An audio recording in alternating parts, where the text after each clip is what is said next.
Hi everyone, it's me. Today we are going to talk about 3 big ideas that will change your relationship with money forever. These are all things that I wish I had known much sooner, because they would have saved me a lot of trouble and heartache. So let's jump into it. The first idea is that money isn't everything. This may seem obvious at first, but when you think about it deeper, this can be a really profound concept. And I think sometimes we lose sight of this, especially if you like me and you work in finance, or you work with businesses that are trying to grow their revenue or increase their profit margins. All of these things require money.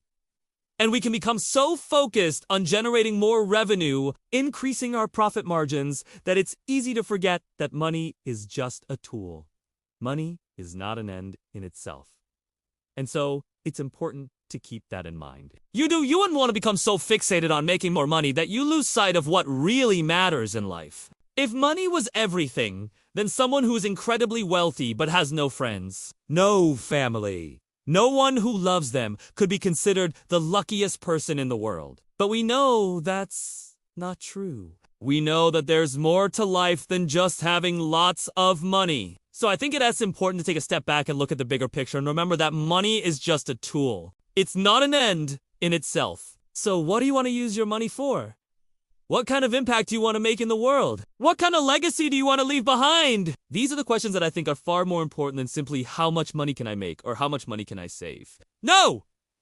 2, and this is a big one, is that you shouldn't compare yourself to others. It's really easy in today's world to compare ourselves to others. We see people flaunting their wealth on social media, and it can be really tempting to want to keep up with the Joneses. But doing this is a surefire way to unhappiness. The reality is that everyone's financial situation is different. We all have different incomes, different expenses, different goals, and so it just doesn't make sense to compare ourselves to others. Everyone's journey is different, and we all have different challenges to overcome. When we compare ourselves to others, we're setting ourselves up for failure, because we constantly going to feel like we're falling short. Even if we achieve something, there's always going to be someone else who has achieved more.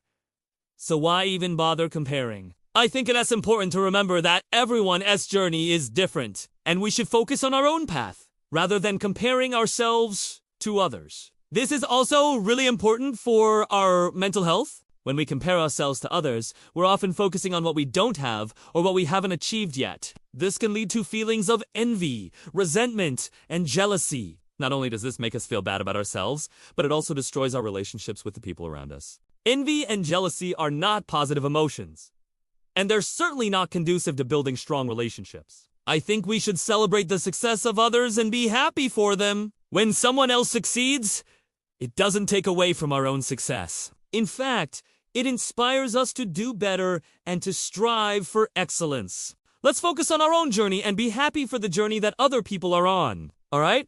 The last idea is that you should stop buying things that you don't need. This may seem like common sense, but trust me, we all do this way too much. It's really easy to buy things that we don't need. With just a few clicks of a button, we can have anything we want delivered to our doorstep in a matter of days. But this is a recipe for financial disaster. When we buy things that we don't need, we're wasting our money and we're also wasting our time. Time is our most precious resource, and when we spend our time acquiring things that we do not need, we're taking time away from things that really matter. So how do we break the cycle of buying things that we don't need? Well, the first step is to be aware of it. We need to be aware of our spending habits and the motivations behind why we buy things. Are we buying things because we actually need them?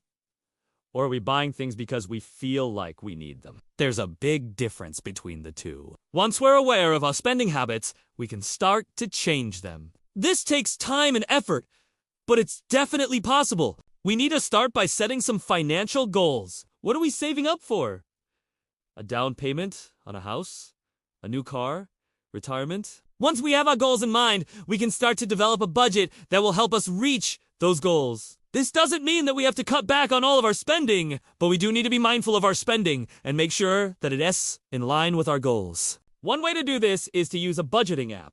There are a lot of great ones out there that can help you track your spending and create a budget. Another thing that we can do is to start saving a portion of our income every month. This doesn't have to be a huge amount, but even a small amount can add up over time. If you're able to save $50 a month, that's $600 a year. And if you're able to save $100 a month, that's $1,200 a year.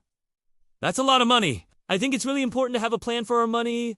Where's our money going? Are we spending it on things that align with our values and our goals? Or are we just letting it slip through our fingers? We want to make sure that our money is working for us and not against us. So there you have it. 3 big ideas that will change your relationship with money forever. By the way, if you want to learn more about personal finance, check out the link in the description below. We've got tons of free resources that can help you get on the path to financial freedom. Thank you so much for watching. Until next time.